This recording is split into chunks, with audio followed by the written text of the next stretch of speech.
Pablo, en la sección de esta carta, que empezó desde el capítulo 10 hasta este capítulo 13, Pablo está hablando acerca de su ministerio. Y debido a los problemas que han habido en la iglesia de Corintios, sobre todo de los falsos apóstoles, los falsos maestros, Pablo empieza a hablar acerca de su autoridad como apóstol. Y prefiere que los corintios le ahorren la necesidad de hacer muchas cosas cuando él esté en presencia de ellos. Por eso Pablo empieza a escribir instrucciones acerca de su apostolado, de su ministerio y de otros aspectos. Precisamente esta carta fue para defensa del apostolado de Pablo. Pero Pablo, a pesar de que trata este tema en general, trata otros temas que son importantes. Por ejemplo, ya vimos cómo Dios consuela a los creyentes en el capítulo 1. Hemos visto en el capítulo 2 en adelante cómo la gracia es suficiente para los creyentes. Y en el capítulo 10, 11, 12 y 13, Pablo habla acerca de su apostolado. Porque los corintios habían hecho un desorden, y como la iglesia de hoy también hace muchos desórdenes en la liturgia, en la manera de comportarse. Pablo va a ser muy preciso en estos capítulos, sobre todo en el 13, va a dar algunas advertencias finales en cuanto al comportamiento de los creyentes. Y en el versículo 1 empezamos. Dice Pablo algo bien importante aquí.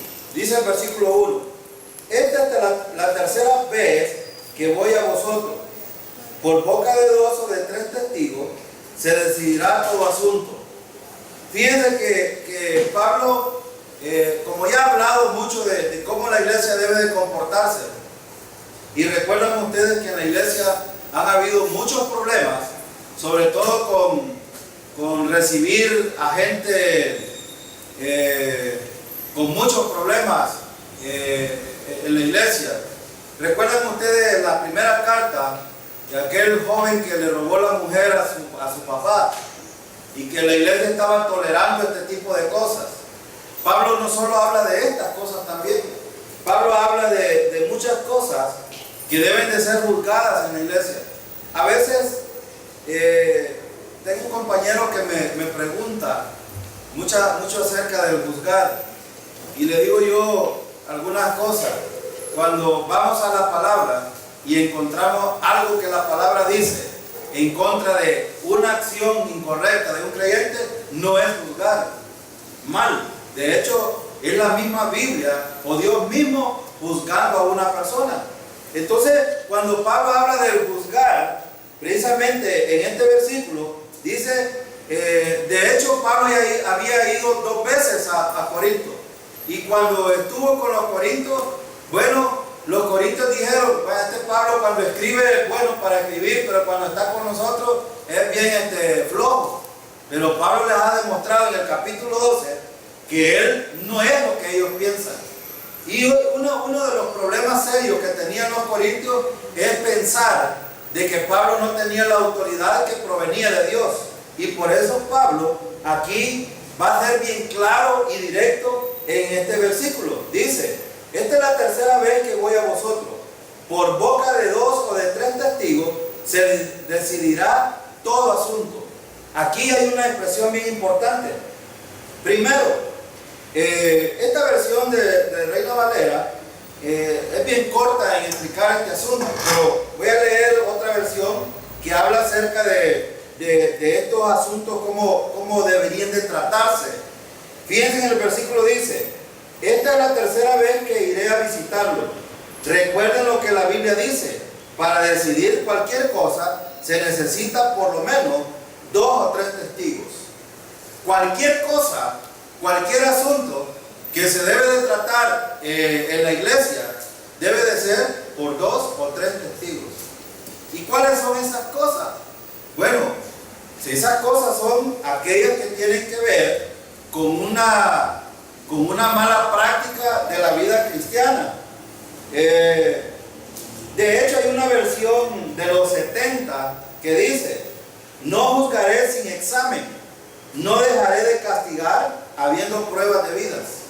Porque cuando en la iglesia, por ejemplo, hay asuntos que deben de tratarse para remediarlos, de que sea el propósito, deben de ser por boca de 2 o 3 testigos. Pregunto, ¿qué estaban haciendo los corintios en contra de Pablo? Juzgándolo. Ellos estaban juzgando, primero, que Pablo no tenía autoridad como apóstol. Segundo, ellos estaban desautorizando la autoridad de Pablo como apóstol. Y tercero, ellos estaban acusando a Pablo de muchas cosas y recibiendo a los falsos apóstoles. Eso es lo que vimos en el capítulo 12. Y Pablo les presenta algunas cosas y Pablo les dice: bueno, probablemente estoy loco para ustedes. Pablo empieza a hablar acerca de cómo él los ha tratado, y es más, les presenta las credenciales de sus sufrimientos, padecimientos, de un montón de aspectos que él ha vivido. Entonces Pablo les dice: para que ustedes vean, tratar el asunto que ustedes tienen en contra mía, en boca de 2 o 3, entonces se hará. 2 o 3 testigos. Pero esto también en la vida civil, porque aquí lo que cita Pablo es la ley, Deuteronomio 19:15. De hecho, Pablo dice, en esta versión dice, recuerden lo que la Biblia dice. Dice en cuanto a qué. Cuando alguien va a ser juzgado, necesita ¿cuántos testigos? 2 o 3. Y eso es verdad hasta en los juzgados el día de hoy. Para poder juzgar a una persona se necesitan 2 o 3 testigos. Si solo hay uno, no es valedero el juicio. Pero si hay 2 o 3, entonces el juicio va hacia adelante. Pero lo que Pablo está tratando de hacer notar aquí, que él no iba a tener paciencia en el sentido de tratar los problemas que habían en la iglesia. Ahora, en la gracia, y de hecho Pablo, como está hablando a la iglesia de Corinto, Pablo está siendo bien rígido aquí en decirle cómo los va a tratar ahora, para mostrarle qué tanta autoridad tiene como apóstol. Leamos el versículo 2, miren lo que dice: he dicho antes y ahora digo otra vez, como si estuviera presente, y ahora ausente lo escribo a los que antes pecaron y a todos los demás, que si voy otra vez no seré indulgente. Entonces, ¿a quiénes le está refiriendo Pablo esta referencia del versículo 1? A los que han pecado. Fíjense, el versículo dice: la segunda vez que los visité, les advertí que iba a ser duro con los que habían pecado y con todos los que pecaran después. Ahora que estoy lejos de ustedes, lo vuelvo a repetir. Pablo está diciendo aquí, advirtiendo a los creyentes: no se dejen llevar o no estén confiados, porque cuando esté con ustedes voy a ser muy severo. Y eso es lo que está diciendo Pablo. Pero ¿a quiénes escribe Pablo? Y aquí es lo importante que retomar. Como Pablo retoma en el versículo 1, la ley ¿para quiénes se hizo, hermanos?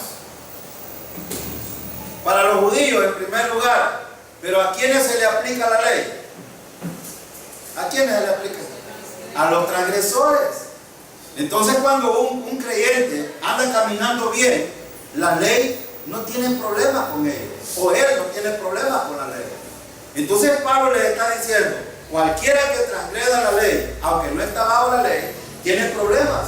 Y eso es lo que Pablo le está diciendo. Por eso en el versículo 2 les dice: la segunda vez que estuve con ustedes fui rígido con ustedes y les advertí, no se metan en problemas. Miren, esta versión me gusta porque dice: la segunda vez que los visité, les advertí que iba a ser duro con los que habían pecado. Ahora, la dureza de Pablo iba a ser probablemente disciplina, y en varios sentidos.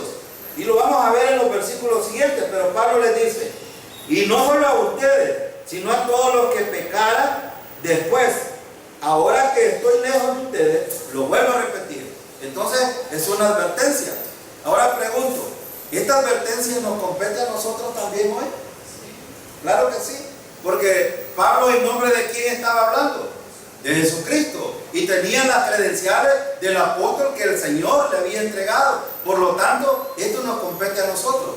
Si el Señor nos habla, hermanos, por la palabra y nos dice los aspectos en los que estamos fallando, ¿qué deberíamos de hacer? Corregirlos. Es lo más saludable para un creyente. Yo siempre he repetido esto: lo más saludable y lo más beneficiado en cuanto a la vida espiritual, cuando un creyente aprende a corregir sus problemas, es el mismo creyente, no hay nadie más. Y aparte de esto, se extiende a los creyentes. Y eso es lo que Pablo está tratando de advertir aquí. Y quiero ir un poquito más allá de eso. Pablo les está diciendo, bueno, a nosotros hoy, de hecho no tenemos a Pablo diciéndonos las cosas personalmente, pero sí tenemos la carta. Y en este sentido, el Señor un día va a venir y nos va a pedir cuenta de nuestras acciones. Por lo tanto, Pablo está hablando en esa dirección. Sí, y por eso es que Pablo advierte aquí que a los que han pecado los va a tratar severamente. Y no solo a ellos, sino a los que están pecando, dice Pablo también. Entonces, es importante retomar las acciones que Pablo está, por lo menos las instrucciones que Pablo está dando aquí, para meterse de lleno en una vida distinta a la que estaban viviendo precisamente los corintios. Imagínense, solo voy a nombrar algunas cosas. La cena del Señor, por ejemplo, era un problema en la iglesia de Corintios. Era un desorden tremendo, y ellos creían tener comunión los unos con los otros y con el Señor, cuando verdaderamente lo que hacían era un relajo dentro de la iglesia. Número 2, el problema de llevar a los creyentes a juicio. Ese era otro problema serio. Pablo les advierte que esos asuntos deben de tratarse entre los creyentes y deben de sanarse entre los creyentes. No es necesario llegar hasta el punto de tener pleitos entre otros creyentes cuando se pueden solucionar. Entonces Pablo advierte aquí que a los que están actuando de esa manera, él los va a tratar duramente. Y miren en el versículo 3 lo que dice Pablo. Miren el versículo 3, dice Pablo: pues buscáis una prueba de que habla Cristo en mí, el cual no es débil para con vosotros, sino que es poderoso en vosotros. Y aquí este versículo es clave, es un versículo bien clave, porque habla de la autoridad que Pablo tenía. Fíjense, en el versículo se agrega algo bien importante. Dice el versículo 3, pues buscáis una prueba de que habla Cristo en mí, el cual no es débil para con vosotros, sino que es poderoso en vosotros. Entonces, ¿qué es lo que estaba diciendo Pablo aquí en este sentido? ¿Quién estaba hablando aquí? Estaba hablando Pablo, pero verdaderamente ¿quién era el que estaba direccionando la palabra de Pablo? Era el Señor. Y Pablo le está diciendo, bueno, voy a leer esta otra versión porque me es más claro para explicarlo. Y dice: y lo que hago porque ustedes quieren que les demuestre que hablo de parte de Cristo, Cristo no es débil cuando los corrige, sino que manifiesta su poder entre ustedes. Entonces Pablo les está diciendo, yo no quisiera llegar a la iglesia. Esto es como que el hermano Jorge dijera, miren hermanos, pórtense bien, porque si no, entonces cuando llegue a donde ustedes, los voy a castigar duramente. Y aquí Pablo lo que está diciendo es, ustedes tienen la disciplina del Señor, y eso ustedes lo pueden escatimar como menos, pero no es así. Ustedes han visto el poder por medio de Cristo, de la disciplina que han recibido. ¿Recuerdan ustedes el que cometió incesto? ¿Qué pasó? ¿Cuál fue la instrucción del Señor para Pablo? Le dijo a Pablo, dile a la congregación que lo echen, entrégalo a Satanás para que lo zarandee. Pero ¿qué vimos en la segunda carta? ¿Regresó sí o no? Si ustedes le preguntaran a este hermanito cómo le fue allá andando en el mundo, ¿cómo creen que le ha de haber ido? Bueno, a muchos de nosotros de repente se nos desliza o se nos da un deslizón en el mundo y de repente vemos la mano de Dios y la vemos por la disciplina o por la prueba misma que Dios pone. Entonces, ¿cómo escatimar que un apóstol genuino estuviera hablándole a la congregación, tratando de corregirlo con palabras y no necesitando otro tipo de disciplina? En otras palabras, hermanos, resumiendo el versículo, Pablo les dice: necesitan ustedes que se les trate de otra manera. Con solo hablarles, ustedes deberían de recapacitar y cambiar lo que no es correcto. Eso es lo que está diciendo Pablo aquí. Entonces, aquellos que piensan que Pablo es débil, es lo que está diciendo aquí el versículo, encontrarán que realmente habla con la autoridad de Cristo, quien, a pesar de haber sido crucificado en debilidad, era el máximo ejemplo del poder de Dios. Miren el versículo 4. Miren, dice: porque aunque fue crucificado en debilidad, vive por el poder de Dios. Pues también nosotros somos débiles en Él, pero viviremos con Él por el poder de Dios para con vosotros. Entonces, ¿qué está diciendo Pablo aquí? Pablo está diciendo: Cristo fue débil. ¿Cuál es la debilidad que pone Pablo aquí en relación a nosotros? Haber ido voluntariamente, morir en la cruz y pagar el precio por nuestro pecado como ser humano. ¿Ustedes creen que a Cristo no le dolió pues el haber sido azotado, maltratado, ultrajado? Le arrancaron la barba, lo humillaron, lo escupieron, hicieron un montón de cosas. Ahora, si hicieran eso con ustedes, ¿cómo se sentirían hoy? Con menos, con una pequea mirada mal que le hagan a uno se siente dolido y qué barbaridad, dice uno. Pero imagínense, Cristo siendo Dios, no escatimó eso y se puso en una humanidad, llevando los pecados nuestros. Y Pablo es lo que dice: pero ¿quién lo tiene ahora exaltado en gloria? Es Dios. El versículo 4 bien lo explica. Dice el versículo 4: Él era débil cuando fue crucificado, pero ahora está vivo por el poder de Dios. Es decir, esto nos garantiza, hermanos, nos garantiza varias cosas. Primero, nos garantiza nuestra vida eterna. Nos garantiza la morada celestial que tendremos en el futuro. Nos garantiza que no hay nada en Él que nosotros podamos dudar del poder que Dios tiene. Nos garantiza, hermanos, la bendición de ser coherederos con el Señor. Dios mismo lo levantó de los muertos para que nosotros también fuéramos afectados con esto. Entonces Pablo está explicando aquí. Pablo dice: bueno, ustedes escatiman en menos la autoridad mía, y pone el ejemplo de Cristo. Cristo, siendo humano, ¿tenía autoridad Cristo? Sí. ¿Y ahora qué dice? Dice el versículo 4: era débil cuando fue crucificado, pero ahora está vivo por el poder de Dios. Nosotros compartimos con Cristo su debilidad, pero gracias al poder de Dios también compartimos con Él la vida.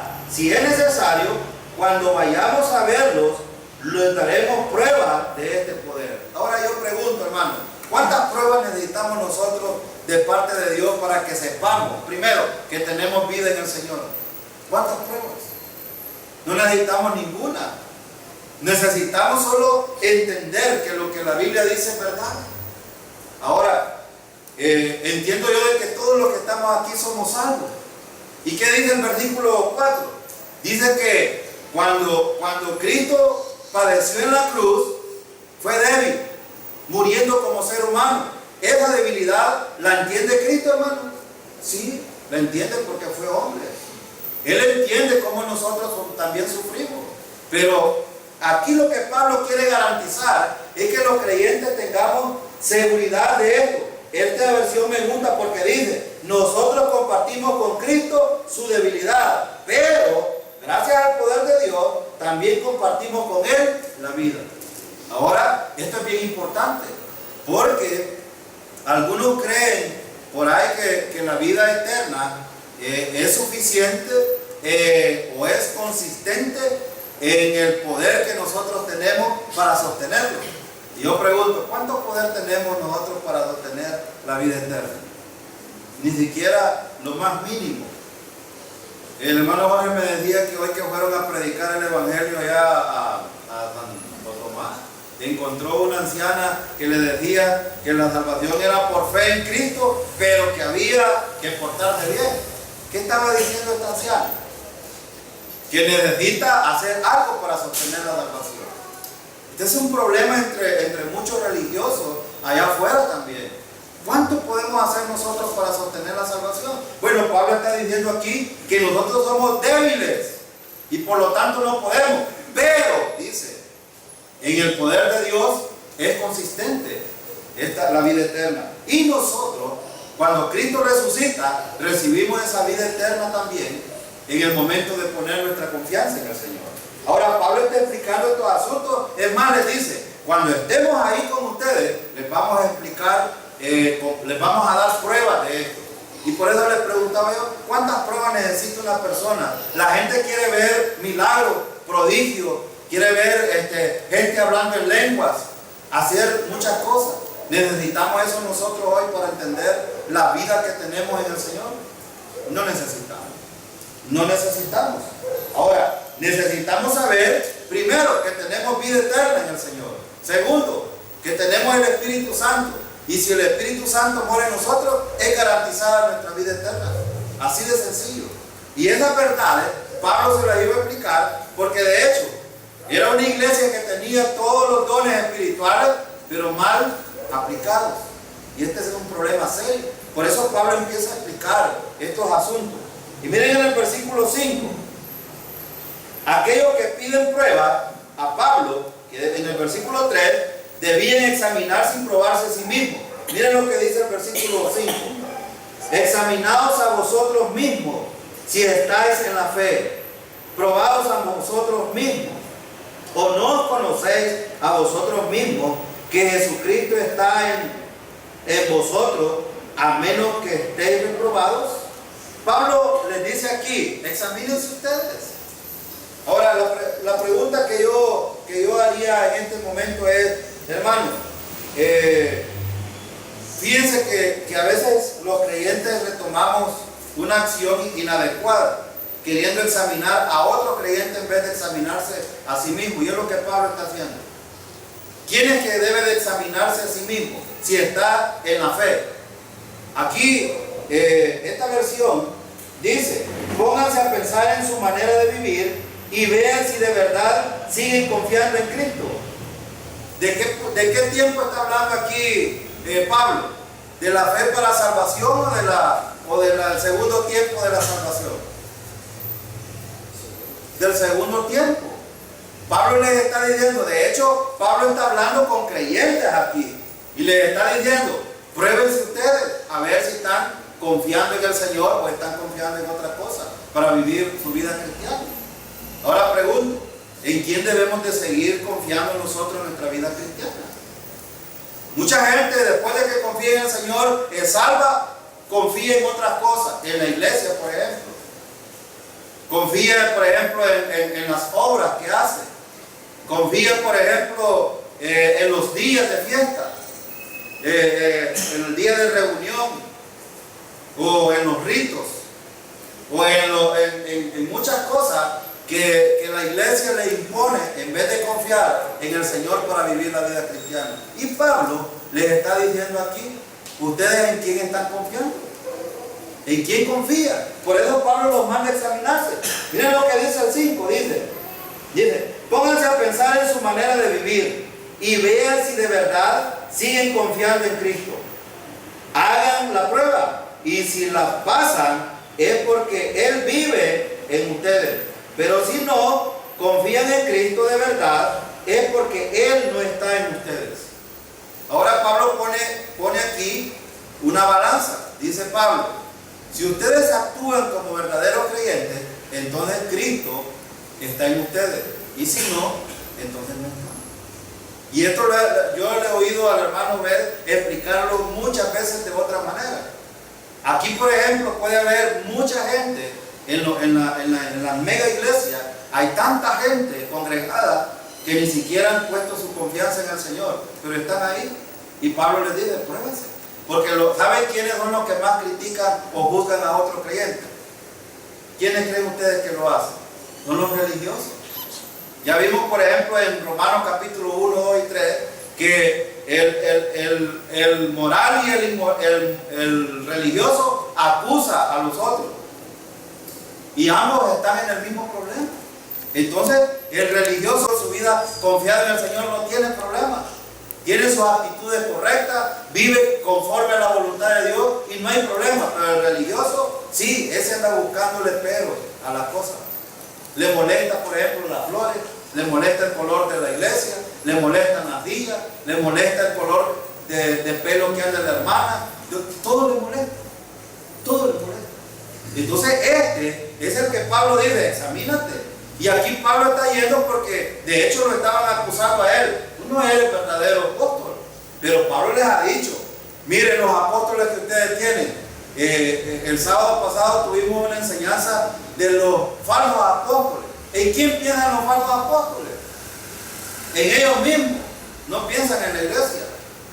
¿Qué piensan los falsos apóstoles? En ordeñar a la ovejita y tenerlo acaparado en todo, y la ovejita no importa. Me decía este compañero que por cierto estuvo el sábado pasado con nosotros, me mandó que lo felicitara a usted. Me dijo, ¿qué enseñanza? Y le digo yo, bueno, lo que la Biblia dice no hay que buscarle para dónde. Y me dice, si nosotros en la iglesia tuviéramos esta enseñanza fuera distinta, así como ustedes enseñan. Pero le digo yo algo importante, él ya está teniendo problemas con los hermanos, porque él ya está enseñando estas cosas a los hermanos. Me dice un día de esto, fíjese que fui a visitar a un hermano que es recalcitrante con el legalismo, y le enseñé que la salvación no se pierde, y sabe que se enojó conmigo. Y le dije yo, tenga cuidado porque va a tener ese tipo de problemas con sus hermanos. Pero si usted lo ha entendido, gloria a Dios. Usted sigue confiando y dependiendo del Señor, pero en la medida posible que usted pueda evitar ser confrontado con la gente, trátelo. Y si puede enseñar, enseñe. Pero no se ponga a discutir, porque lo primero que van a hacer es echarlo de la iglesia. Y me dice, ya empecé a tener problemas de ese tipo. Pero Pablo está diciendo esto precisamente porque lo que quiere tratar es de corregir los problemas que había en la iglesia.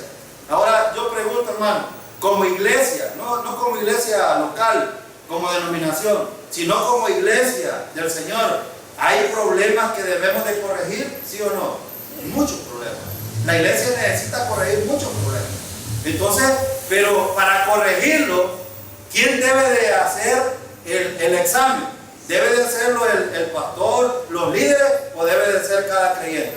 Es cada creyente. Aquí está el punto. No necesitamos nosotros venir y decirle, bueno, de hecho que nosotros no sabemos muchas cosas de los hermanos. Hay cosas que las ignoramos, de lo que ustedes viven, de lo que pasan, pero usted, como usted lo sabe, entonces usted que debe examinarse. Entonces, esto es lo que Pablo está diciendo aquí. Y Pablo les está diciendo bien claro, les dice, pónganse a pensar en su manera de vivir. Si estamos viviendo conforme a la voluntad de Dios, adelante. Y si no, corrijan, dice Pablo. Corrijan. Para ver si realmente Cristo se logra ver en ustedes. Versículo 6. Miren lo que dice el 6. Mas espero que conoceréis que nosotros no estamos reprobados. Miren que me gusta este versículo porque Pablo aquí no solo habla de él. Fíjense la pluralidad de la que habla Pablo. Dice Pablo, pero espero que reconozcan que nosotros sí hemos pasado la prueba. Nosotros. ¿Quiénes son nosotros aquí? ¿De quién está hablando Pablo aquí?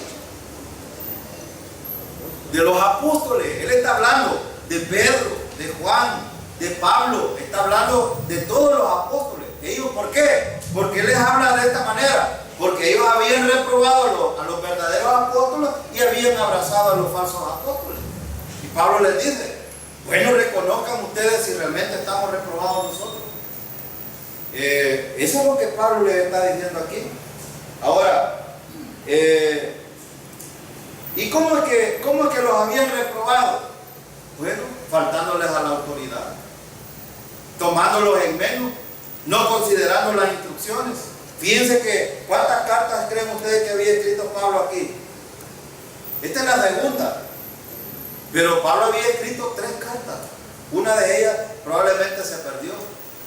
Pero Pablo ya les había dado 3 instrucciones. Es más, ¿cuántas veces los había visitado? 2 veces. Y en las 2 veces había sido muy duro Pablo para dar las instrucciones. ¿Las habían retomado?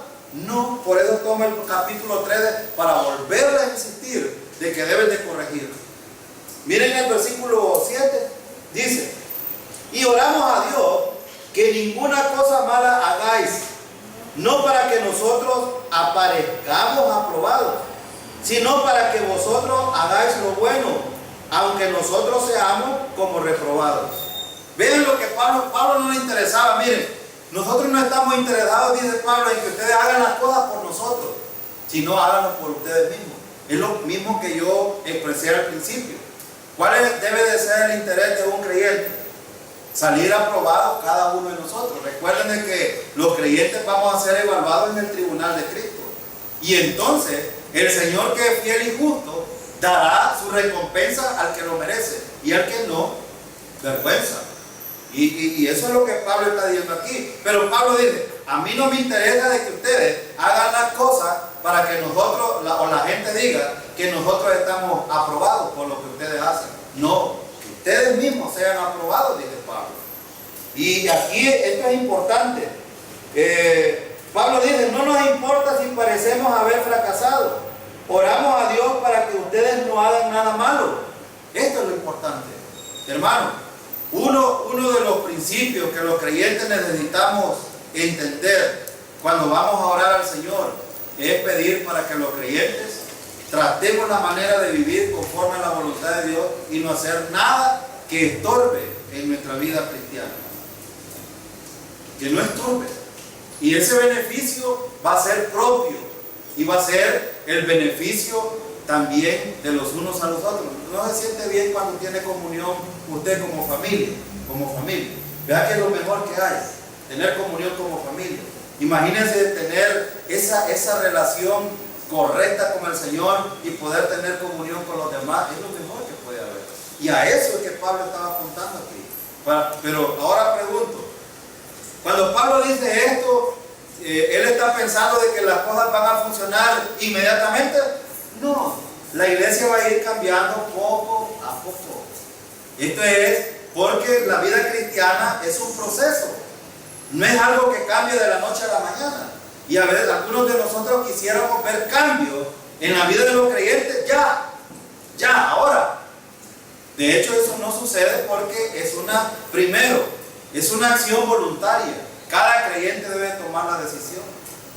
No es algo que debe de ser masivo. Ahora, se vuelve masivo cuando la práctica de los creyentes es genuina, conforme a la voluntad de Dios. Pero Pablo dice aquí: oramos para que nada malo hagan. Y ese es el propósito. Ahora, ¿cuántos de ustedes oran para que los creyentes actuemos de la manera correcta? Bueno, en el culto de oración oigo yo todos los viernes que se ora por la vida espiritual de los creyentes. ¿Esto qué implica? Que las oraciones están ahí, pero si cada creyente no toma la decisión, nunca va a haber cambio. Entonces esto es personal. Entonces Pablo está hablando de este principio también aquí.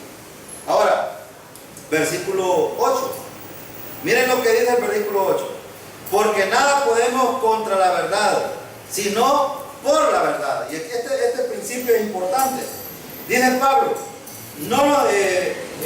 solo podemos hacer lo que está a favor de la verdad y no lo que está en contra de ella. Hermanos, aquí hay un llamado importante. Necesitamos hacer lo que está a favor de la verdad. ¿Y qué es lo que está a favor de la verdad? ¿Qué podemos hacer como creyentes a favor de la verdad? En el versículo 7 Pablo toma un principio: orar los unos por los otros. Ese es un principio importante. El otro punto es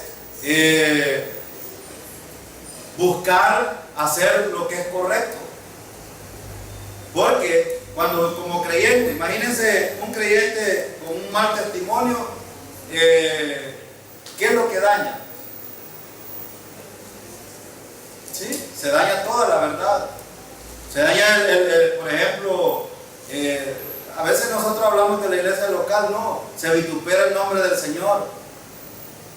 Y esto es muy peligroso. Es muy peligroso personalmente hablando para cada creyente. Es muy peligroso.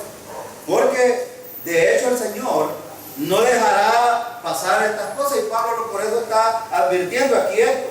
Por eso Pablo dice, no podemos hacer lo que está a favor de la verdad. Solo podemos hacer lo que está a favor de la verdad. Y no lo que está en contra de ella. Entonces el llamado es hacer todo lo que tiene que ver en favor de la verdad. Eso es lo que debemos de hacer los creyentes.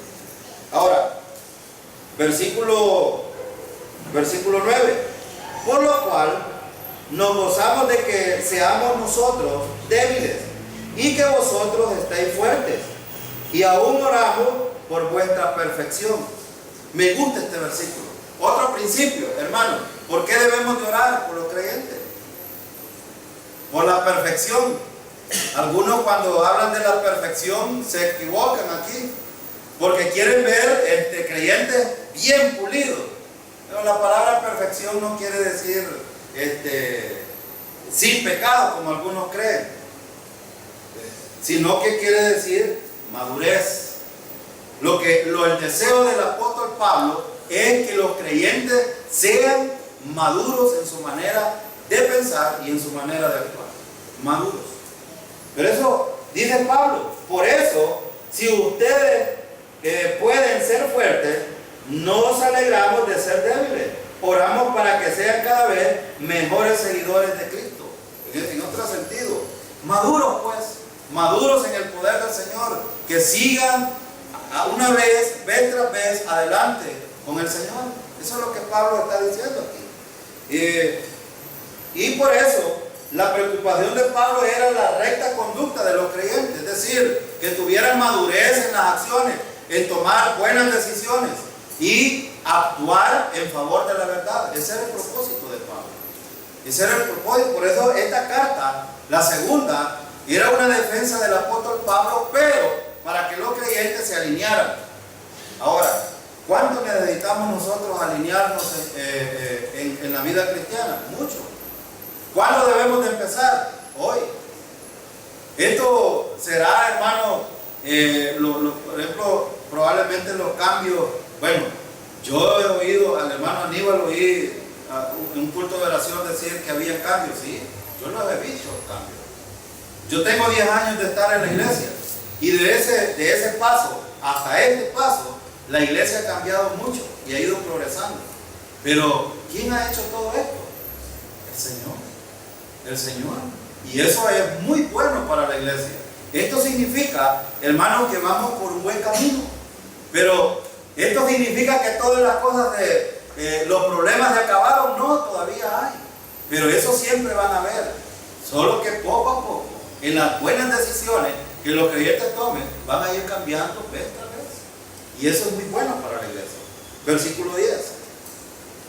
Por esto os escribo estando ausente, para no usar de severidad cuando esté presente, conforme a la autoridad que el Señor me ha dado para edificación y no para destrucción. Quiero detenerme un poquito en este versículo. Pablo usa dos palabras aquí que son bien importantes. La palabra severidad y la palabra edificación y la palabra destrucción. Son tres palabras. Pablo dice, imagínense, hermano, es como el padre con el hijo. El padre no quisiera pegarle un par de hinchazos a su hijo, sino decirle un par de palabras que le ayuden a cambiar su actitud y su conducta. ¿Verdad que es necesario? Y es suficiente. Pero Pablo les dice aquí, no quisiera usar de severidad. Bueno, ahorita que no estoy con ustedes les escribo, les aconsejo, les animo con palabras a que cambien. Porque dice el versículo, conforme a la autoridad que el Señor me ha dado para edificación y no para destrucción. Muchos pastores hoy en día están usando el púlpito para destruir a la iglesia en vez de edificarla. Y este es un problema serio. Voy a hacer una pregunta. ¿Cómo se edifica la iglesia? ¿Con insultos? ¿Con bochornos? ¿Con agravios personales? No. La iglesia se edifica con la palabra. No necesitamos nosotros los que predicamos decir cosas personales a los demás, solo decir lo que la Biblia dice. Nada más. Y es lo que Pablo está diciendo aquí. ¿Por qué? Porque un creyente es edificado si entiende lo que la Biblia dice y corrige. Por eso Pablo en 2 de Timoteo 3:16 dice: toda la escritura es inspirada por Dios, útil para enseñar, redarguir, corregir e instruir en justicia. ¿Qué quiere decir enseñar? Dar el consejo, mostrar la verdad. ¿Qué significa redarguir? Sacar del error. ¿Y cómo puede salir del error alguien? Con la palabra. Y si puede salir del error, pide que entre redarguir y corregir hay una línea bien delgada. Porque la palabra redarguye, le dice dónde tiene el problema. Pero si no quiere el creyente corregirlo, no pasa al otro lado. No pasa. Entonces, por eso es que es un asunto personal. Pablo está diciendo: si tú tienes un problema con cualquiera que sea, corrígelo. Para que te edifiques tú y no para destruirte. Pablo dice aquí, dice el versículo, voy a leer esta otra versión, dice: y les escribo antes de ir a verlo para que tengan tiempo de cambiar y así no tenga yo que tratarlos con dureza cuando llegue. La autoridad que Dios me ha dado es para ayudarlos a confiar más en Él y no para destruirlos. Entonces, ¿cuál es la tarea nuestra? La tarea nuestra es enseñarles cómo vivir la vida cristiana en el poder del Espíritu Santo, confiando en el Señor, no para destruir a nadie. No estamos para eso. Y ese es el punto. Pablo dice aquí: la instrucción debe de servir para que un creyente dependa del Señor. Solamente eso. Ese es el punto. Y la severidad y la dureza de la cual habla Pablo aquí puede ser utilizar en la anterior carta severa y en los capítulos 10 al 13 de esta epístola que Pablo fue tras vez hablando acerca de su apostolado y su defensa, y de cómo, sobre todo en el capítulo 12 y en el capítulo 9 y 10, 8 y 9, que habló acerca de la ofrenda, dio instrucciones claras de cómo hacer estas acciones. Entonces Pablo ha hablado de eso.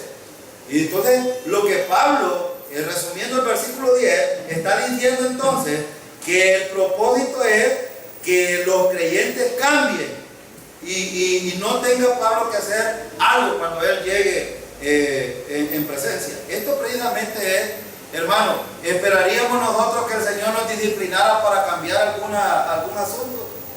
Este es nuestro consejo ahora, porque Pablo no va a venir ante nosotros a darnos severidad, pero Pablo nos está diciendo: el Señor va a venir. Esperamos en nuestra vida cristiana que el Señor nos discipline para poder corregir. No es necesario, dice Pablo, no es necesario. Lo necesario es cambiar de nuestra actitud. Eso es lo necesario. Versículo 11. Y aquí en el versículo 11 están los saludos finales de Pablo. Y dice Pablo: por lo demás, hermanos, tened gozo, perfeccionados, consolados, sean de un mismo sentir y vivir en paz. Y el Dios de paz y de amor estará con vosotros. Miren qué importante aquí los asuntos que dice Pablo. ¿Cuándo un creyente puede tener esa relación con el Señor? Fíjense, mire el versículo, es importante. Dice el versículo: por lo demás, hermanos, tened gozo. Tened gozo. Me gusta allá en 1 Tesalonicenses 5, 17 y 18. Estad siempre gozosos, orad sin cesar, dad gracias en todo, porque esta es la voluntad de Dios para con nosotros en Cristo Jesús. Y cuando dice Pablo allá, está siempre gozoso, está diciendo en todo. ¿Esto qué significa, hermano? Que el gozo debe de salir de dentro hacia afuera, no de lo que recibimos nosotros de afuera hacia adentro. Porque muchas veces nos dejamos influenciar de las cosas externas en vez del Espíritu Santo que mora en nosotros.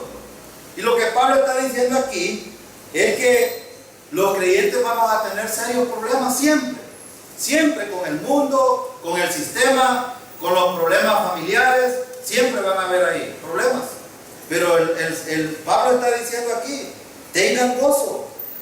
Me gusta esta versión porque dice, esto es todo, queridos hermanos. Me despido de ustedes pidiéndoles que estén alegres. Estén alegres. ¿Cuántos de ustedes están alegres hoy a pesar de cualquier problema? Hermano, ¿cuántos? Deberíamos de estar alegres. Deberíamos de estar. Ahora, ¿es fácil esto? No, no es fácil. ¿Quién dijo que es fácil estar emproblemado, tener circunstancias difíciles y estar alegre? Pero una de las alegrías más grandes, más fuertes que puede encontrar un creyente es saber que el Señor está con cada uno de nosotros, porque Él lo prometió. Segundo, la alegría de saber que estamos asegurados en el Señor y que no perdemos la salvación. Pase lo que pase, no importa lo que pase. No importa lo que pase. Y esto debe de llevárselo usted ahora. No importa lo que pase en su vida, usted debe de estar convencido y persuadido que el Señor está con usted, que nada, bueno, que dice el Salmo, aquel que dice, el Señor es el Salmo 23, el Señor es mi pastor, nada me faltará. En lugar de delicados pastos, me hará descansar. Junto a agua de reposo, me pastoreará. Hermano, estas son verdades para nosotros hoy y debemos de entenderlo. Y el versículo también dice, estén alegres, dice Pablo, traten de ser mejores. Aquí está la instrucción, hermano. Un creyente debe de tratar voluntariamente ser cada día mejor y mejor y mejor. Cada día mejor en su vida espiritual. Dice también, háganme caso, sean obedientes, dice Pablo. Háganme caso, que el mejor, el más beneficiado es cada creyente. Esto es importante. También dice el versículo, pónganse de acuerdo unos con otros. Esto es importante, hermano.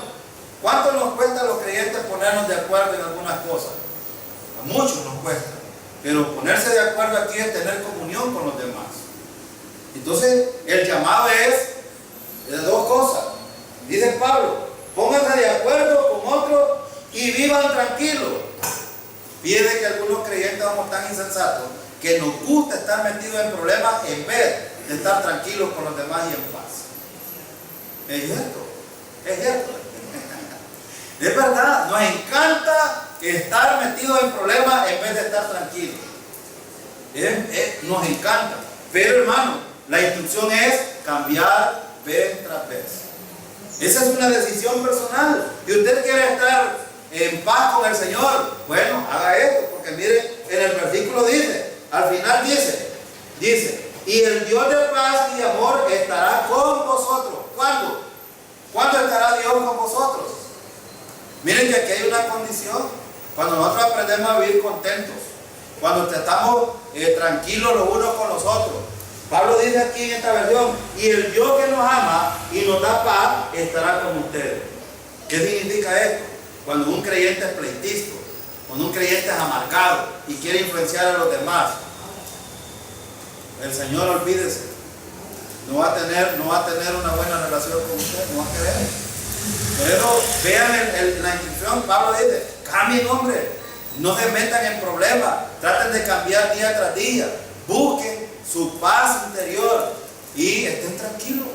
Eso es lo que está diciendo Pablo aquí. Y el versículo 12 dice, salúdense unos a otros con un beso de hermano. Todos en la iglesia les mandan saludos. Bueno, aquí dice ósculo santo. Es decir, esta era una costumbre entre los judíos de saludarse los unos a los otros. Ya me imagino nosotros aquí en la iglesia saludándonos de beso. Bueno, debería de ser una práctica y no habría problema. Pero como hay prejuicios entre los hermanos, mejor no hacerlo. Es el problema, ¿va? Mejor tranquilo, nos damos la mano y ya. Aunque Este principio que Pablo está diciendo aquí es que los creyentes debemos de estar en unidad, tener una buena relación. Eso es lo que está diciendo Pablo aquí. Y el versículo 13 finalizamos. Dice, que el Señor Jesucristo los bendiga, que Dios les muestre su amor, que el Espíritu Santo los acompañe siempre. Aquí en la Reina Valera dice, la gracia del Señor Jesucristo, el amor de Dios y la comunión del Espíritu Santo sea con todos vosotros. Amén. Entonces, ¿qué está diciendo Pablo aquí? Pablo pone en orden tres cosas importantes. Nadie puede tener paz para con Dios a menos que haya recibido la gracia. La gracia por eso es primero en los saludos. La gracia. Y también el amor de Dios. Hermano, ¿tenemos el amor de Dios nosotros? Lo recibimos cuando pusimos nuestra confianza en el Señor. Y ese amor es dispensado a cada momento por el Señor, a cada uno. A mí me gusta aquel salmo que dice, y para siempre su misericordia. Y para siempre su misericordia. Y siempre dice, en todos los párrafos dice el versículo, el amor que Dios dispensa a todos los creyentes. Y por lo tanto, el Espíritu Santo, hermano, siempre ha de estar con nosotros. Y por eso habla de la comunión aquí. La comunión del Espíritu Santo sea con todos vosotros. Amén. Porque nadie puede tener comunión con Dios y con los demás a menos que tenga el Espíritu Santo. Pero si está el Espíritu Santo, eso es posible en cada uno de los creyentes. Entonces, es muy importante, hermano, retomar las instrucciones que Pablo ha dado aquí. Entonces vamos a tener, no sé si alguien tiene alguna pregunta.